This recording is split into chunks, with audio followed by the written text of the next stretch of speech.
ओम शांति।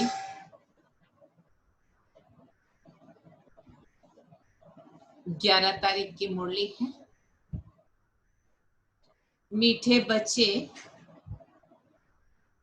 यह रुद्र ज्ञान यज्ञ स्वयं रुद्र भगवान ने रचा है। यह रुद्र ज्ञान यज्ञ स्वयं रुद्र भगवान ने रचा है। इसमें तुम अपना सब कुछ स्वाहा करो। इसमें तुम अपना सब कुछ स्वाहा करो, क्योंकि अब घर चलना है। अब घर चलना है। प्रश्न है, संगम युग पर कौन सा वंडरफुल खेल चलता है? संगम युग पर कौन सा वंडरफुल खेल चलता है? बाबा ने कहा, भगवान के रचे हुए यज्ञ में ही असुरों के विघ्न पड़ते हैं। भगवान के रचे हुए यज्ञ में ही असुरों के विघ्न पड़ते हैं। ये भी संगम पर ही वंडरफुल खेल चलता है। ये भी संगम पर ही वंडरफुल खेल चलता है। ऐसा यज्ञ फिर सारे कल्प में रचा नहीं जाता। ऐसा यज्ञ फिर सारे कल्प में नहीं रचा जाता। ये है राजस्व अश्वमेध यज्ञ। ये है राजस्व अश्वमेध यज्ञ। स्वराज्य पाने के लिए, स्वराज्य पाने के लिए इसमें ही विघ्न पड़ते हैं। इसमें ही विघ्न पड़ते हैं। ओम शांति। तुम कहां बैठे हो? इनको स्कूल अथवा यूनिवर्सिटी भी कह सकते हो। विश्वविद्यालय है जिसका ईश्वरीय ब्रांचेस है। बाप ने बड़े से बड़ी यूनिवर्सिटी खोली है। शास्त्रों में रुद्र यज्ञ नाम लिख दिया है। इस समय तुम बच्चे जानते हो, शिव बाबा ने ये पाठशाला अथवा यूनिवर्सिटी खोली। ऊंच ते ऊंच बाप पढ़ाते हैं। ये तो बच्चों की बुद्धि में रहना चाहिए। भगवान हमको पढ़ाते हैं। उनका ये यज्ञ रचा हुआ है। इसका नाम भी बाला है राजस्व अश्वमेध रुद्र ज्ञान यज्ञ। राजस्व अर्थात स्वराज्य पाने के लिए। अश्वमेध, ये जो कुछ भी देखते हो उन सबको स्वाहा कर रहे हैं। शरीर जो दिखाई देता है, शरीर रूपी अश्व को स्वाहा कर रहे हैं। आत्मा तो स्वाहा होती नहीं है। सब शरीर स्वाहा हो जाएंगे, बाकी आत्माएं वापस जाएंगी। ये है संगम युग। बहुत आत्माएं भागेंगी, बाकी शरीर खत्म हो जाएंगे। ये है सब ड्रामा। तुम ड्रामा के वश चल रहे हो। बाप कहते हैं हमने राजस्व यज्ञ रचा है।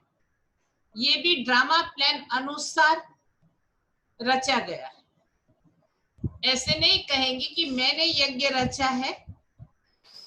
ड्रामा प्लान अनुसार तुम बच्चों को पढ़ाने के लिए कल्प पहले माफिक ज्ञान यज्ञ रचा गया है।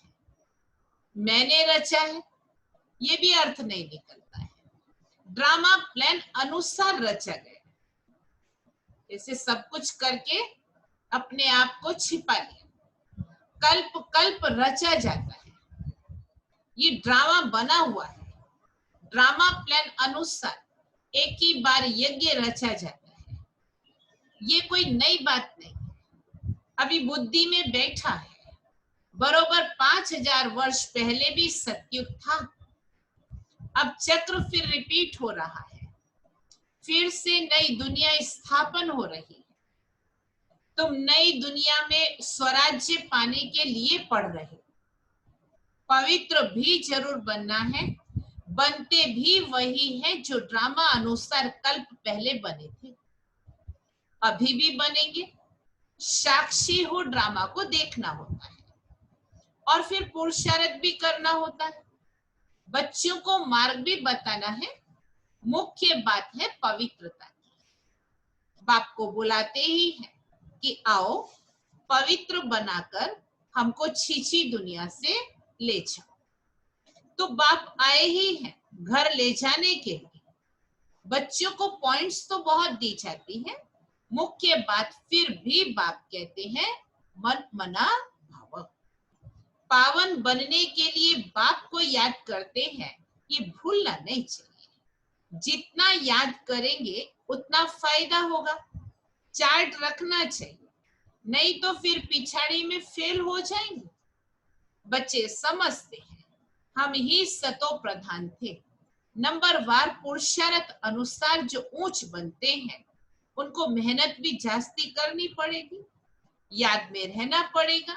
ये तो समझते हो, बाकी थोड़ा समय है, फिर सुख के दिन आने हैं। बरोबर हमारे अथाह सुख के दिन आने हैं। बाप एक ही बार आते हैं, दुख धाम खलास कर अपने सुख धाम ले चलते हैं। तुम बच्चे जानते हो अभी हम ईश्वरीय परिवार में हैं, फिर दैवी परिवार में जाएंगे। इस समय का ही गायन है। ये संगम ही पुरुषोत्तम ऊंच बनने का युग है। तुम बच्चे जानते हो हमको बेहद का बाप पढ़ा रहे हैं। क्या क्या जानते हैं कि हम ईश्वरीय परिवार में हैं, हमको बेहद का बाप पढ़ा रहे हैं। हमारे सुख के दिन आ रहे हैं। फिर आगे चल सन्यासी लोग भी मानेंगे, वो भी समय आएगा ना। अभी तुम्हारा प्रभाव इतना नहीं निकल सकता, अभी राजधानी स्थापन हो रही है, टाइम पड़ा है। बहुत पुरानी मुरली है, तब कहा था टाइम पड़ा है, अभी टाइम नहीं रहा है। पिछाड़ी में यह सन्यासी आदि भी आकर समझेंगे सृष्टि का चक्र कैसे फिरता है। ये नॉलेज कोई में है नहीं, ये भी बच्चे जानते हैं। पवित्रता पर कितने विघ्न पड़ते हैं, अबलाओं पर अत्याचार होते हैं। द्रौपदी ने पुकारा ना, वास्तव में तुम सब द्रौपदियां, सीताएं, पार्वतियां हो। याद में रहने से अबलाएं कुब्जाएं भी बाप से वर्षा पा सकती हैं। याद में तो रह सकती है ना। भगवान ने आकर यज्ञ रचा है, इसमें कितने विघ्न पड़ते हैं, अभी भी विघ्न पड़ते हैं। कन्याओं को जबरदस्ती शादी कराते हैं, नहीं तो मार कर निकाल देते हैं। इसीलिए पुकारती हैं हे पतित पावन आओ, तो जरूर उनको रथ चाहिए ना, जिसमें आकर पावन बनाए। गंगा के पानी से तो पावन नहीं बनेंगे, बाप ही आकर पावन बनाए, पावन दुनिया का मालिक बनाते हैं।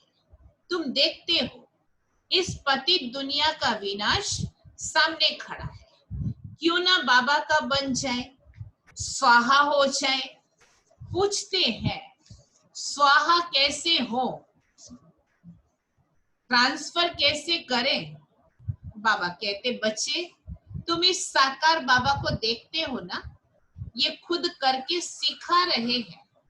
जैसा कर्म हम करेंगे हमको देख और करेंगे। बाप ने इनसे कर्म कराया ना, सारा यज्ञ में स्वाहा कर दिया। स्वाहा होने में कोई तकलीफ थोड़ी है। ये न बहुत शाहूकार न गरीब था, साधारण था। यज्ञ रचा जाता है तो उसमें खान पान की सब सामग्री चाहिए ना। ये है ईश्वरीय यज्ञ। ईश्वर ने आकर इस ज्ञान यज्ञ की स्थापना की है, तुमको पढ़ाते हैं। इस यज्ञ की महिमा बहुत भारी है।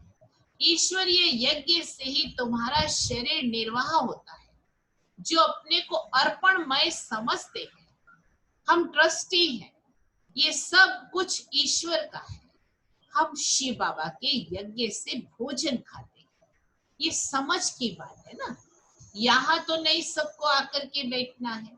जो गृहस्थी है, जिनके ऊपर जवाबदारी है, वो तो जरूर अपने गृहस्थ की जवाबदारी निभाएंगे, लेकिन गृहस्थ में रहते हुए भी अर्पणमय अर्थात ट्रस्टी होकर के रह सकते हैं।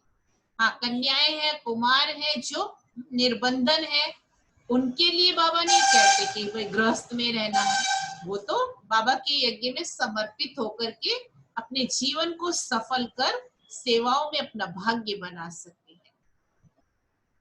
कैसे सब कुछ स्वाहा किया। बाबा कहते हैं जैसे कर्म यह करता है, इनको देख औरों को भी आया। बहुत ही स्वाहा हुए, जो हुए वो अपना वर्षा लेते हैं। बुद्धि से भी समझा जाता है आत्मा तो चली जाएगी, बाकी शरीर सब खत्म हो जाए। ये बेहद का यज्ञ है, इनमें सब स्वाहा होंगे। तुम बच्चों को समझाया जाता है कैसे बुद्धि से स्वाहा हो, नष्टो मोह बच जाओ। ये भी जानते हो ये सारी सामग्री खाक हो जानी है। कितना बड़ा यज्ञ है, वहां फिर कोई यज्ञ नहीं रचा जाता, न कोई उपद्रव होते हैं। ये सब जो भक्ति मार्ग के अनेक यज्ञ हैं, वो सब खत्म हो जाते। ज्ञान सागर एक ही भगवान है, वही मनुष्य सृष्टि का बीज रूप सत्य चैतन्य है। शरीर तो जड़ है, आत्मा ही चैतन्य है। वह ज्ञान सागर है। तुम बच्चों को ज्ञान सागर बैठ करके पढ़ाते हैं, वह सिर्फ गाते रहते हैं और तुमको बाबा सारा ज्ञान सुना रहे हैं। ज्ञान कोई बहुत तो है नहीं।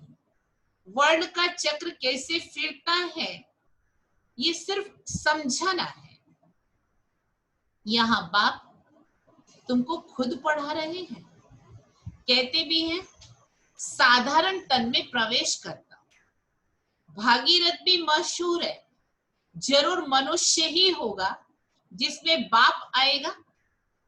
उनका एक ही नाम चला आता है, शिव। सबके नाम बदलते हैं, इनका नाम नहीं बदलता है।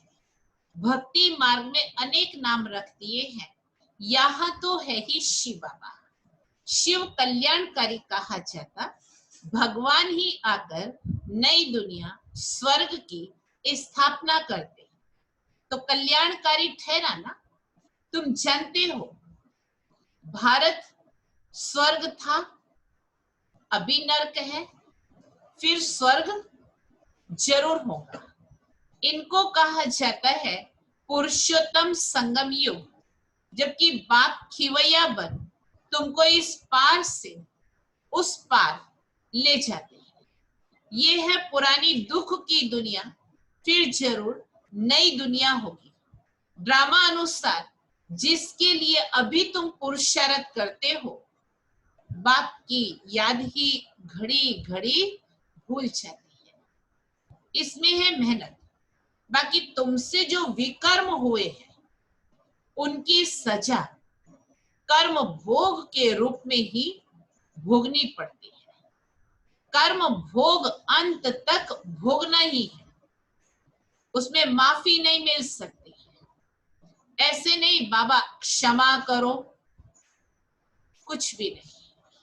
ड्रामा अनुसार सब होता है, क्षमा आदि होती ही नहीं। हिसाब किताब चुकतू करना ही। लेकिन बाबा को सच सच बताते हैं और फिर आगे से वो भूल नहीं करते हैं। तो बाबा इतनी शक्ति देता है कि जब कोई कर्म भोग आता है तो सूली से कांटा बन जाता है। सहज ही उस कर्म भोग को हम चुकतो कर सकते हैं।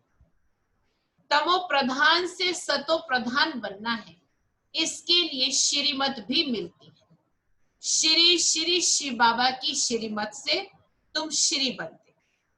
ऊंचते ऊंच बाप तुमको ऊंच बनाते हैं। तुम अभी बन रहे हो, अभी तुमको स्मृति आई है। बाबा कल्प कल्प आकर हमको पढ़ाते हैं। आधा कल्प उनकी प्रारब्ध मिलती है। सृष्टि चक्र कैसे फिरता है उस नॉलेज की दरकार नहीं रहती। कल्प कल्प एक ही बार आकर बतलाते हैं कि ये सृष्टि का चक्र कैसे फिरता है। तुम्हारा काम है पढ़ना और पवित्र बनना, योग में रहना। बाप के बनकर और पवित्र नहीं बनेंगे तो 100 गुना दंड हो जाएगा, नाम भी बदनाम हो जाता है। गाते भी है, सतगुरु का निंदक ठौर ना पाए। मनुष्य को पता नहीं कि ये कौन है। सत बाप ही सतगुरु, सत टीचर होगा ना, तुमको पढ़ाते वह है। सच्चा सतगुरु भी है। जैसे बाप ज्ञान का सागर है, तुम भी ज्ञान के सागर हो ना। बाप ने तो सारा ज्ञान दे दिया है। जिसने जितना कल्प पहले धारण किया है उतना ही करेंगे। बाप ने तो सारा ज्ञान दे दिया है। जिसने जितना कल्प पहले धारण किया है उतना ही करेंगे। पुरुषार्थ करना है। कर्म बिगड़ तो कोई रह ना सके। कितने भी हठयोग आदि करते हैं वह भी कर्म है ना।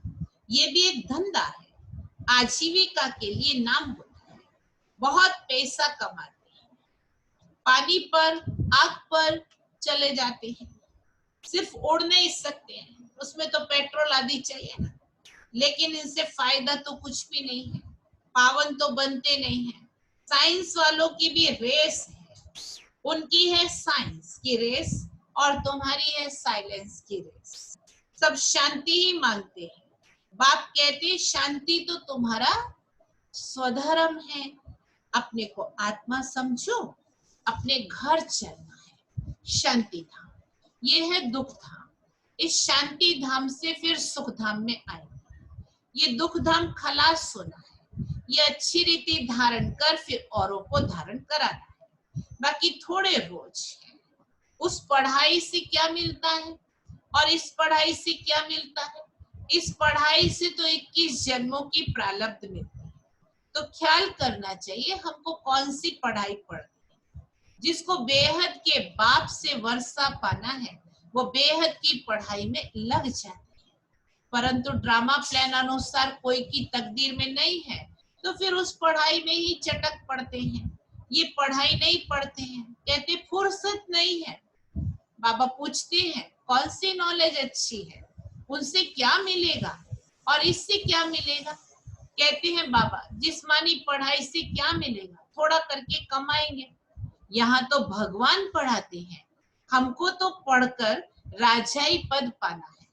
तो ज्यादा ध्यान किस बात पर देना चाहिए। कोई तो फिर कहते बाबा वो कोर्स पूरा कर फिर आएंगे। बाबा समझ जाते इनकी तकदीर में नहीं है। क्या होना है सो आगे चलकर देखना। समझते हैं शरीर पर भरोसा नहीं है तो फिर सच्ची कमाई में लग जाना चाहिए ना। जिसकी तकदीर में है वही अपनी तकदीर जगाएंगे। पूरा जोर लगाना है। हम तो बाप से वर्षा लेकर के ही छोड़ेंगे। बेहद का बाबा हमको राजाई देते हैं तो क्यों ना ये एक अंतिम जन्म हम पवित्र बनेंगे। इतने ढेर बच्चे पवित्र रहते, झूठ थोड़े ही बोलते हैं।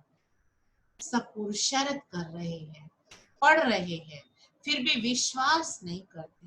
बेहद का बाप आते ही तब है जब पुरानी दुनिया को नया बनाना होता है। पुरानी दुनिया का विनाश तो सामने खड़ा है, ये भी तुम्हारी बुद्धि में है। तुम्हारे में भी कोई है जो निश्चय अर्जुन कर रहे हैं? अरे निश्चय करने में टाइम लगता है क्या? शरीर पर भी भरोसा थोड़ी है, जरा भी चांस गवाना नहीं चाहिए। किसकी तकदीर में नहीं है तो जरा भी बुद्धि में आता नहीं है। अच्छा, मीठे मीठे सिकिलदे बच्चों प्रति माता पिता बाप दादा का याद प्यार और गुड मॉर्निंग। रूहानी बाप के रूहानी बच्चों को नमस्ते। हम रूहानी बच्चों को गुड मॉर्निंग और धारणा के लिए मुख्य सार है सच्ची कमाई कर 21 जन्मों के लिए अपनी तकदीर बनानी है। सच्ची कमाई कर 21 जन्मों के लिए अपनी तकदीर बनानी। शरीर पर तो कोई भरोसा नहीं है, शरीर पर तो कोई भरोसा नहीं है, इसीलिए जरा भी चांस नहीं गंवाना है। थोड़ा समय मिला है तो जरा भी चांस नहीं गंवाना है। दूसरी पॉइंट, नष्टो मोहा बनकर अपना सब कुछ रुद्र यज्ञ में स्वाहा करना। नष्टो मोहा बनकर अपना सब कुछ रुद्र यज्ञ में स्वाहा करना। अपने को अर्पण कर ट्रस्टी हो संभालना है। अपने को अर्पण कर ट्रस्टी हो संभालना है। साकार बाप को फॉलो करना है। साकार बाप को फॉलो करना है। वरदान, ग्लानि करने वाले को भी गुण माला पहनाने वाले, ग्लानि करने वाले को भी गुण माला पहनाने वाले इष्ट देव महान आत्मा भव। इष्ट देव महान आत्मा भव। जैसे आजकल आप विशेष आत्माओं का स्वागत करते समय, जैसे आजकल आप विशेष आत्माओं का स्वागत करते समय कोई गले में स्थूल माला डालते हैं, कोई गले में स्थूल माला डालते हैं तो आप डालने वाले के गले में रिटर्न कर देते हो। तो आप डालने वाले के गले में रिटर्न कर देते हो। ऐसे ग्लानि करने वाले को भी आप गुण माला पहनाओ। ग्लानि करने वाले को भी आप गुण माला पहनाओ तो वह स्वतः ही आपको गुण माला रिटर्न करेंगे। वह स्वतः ही आपको गुण माला रिटर्न करेंगे, क्योंकि ग्लानि करने वाले को गुण माला पहनाना, ग्लानि करने वाले को गुण माला पहनाना अर्थात जन्म जन्म के लिए भक्त निश्चित कर देना। जन्म जन्म के लिए भक्त निश्चित कर देना। ये देना ही अनेक बार का लेना हो जाता है। ये देना ही अनेक बार का लेना हो जाता है। यही विशेषता इष्ट देव महान आत्मा बना देती है। यही विशेषता इष्ट देव महान आत्मा बना देती है। स्लोगन, अपनी मनसा वृत्ति सदा अच्छी पावरफुल बनाओ। अपनी मनसा वृत्ति सदा अच्छी पावरफुल बनाओ तो खराब भी अच्छा हो जाएगा। तो खराब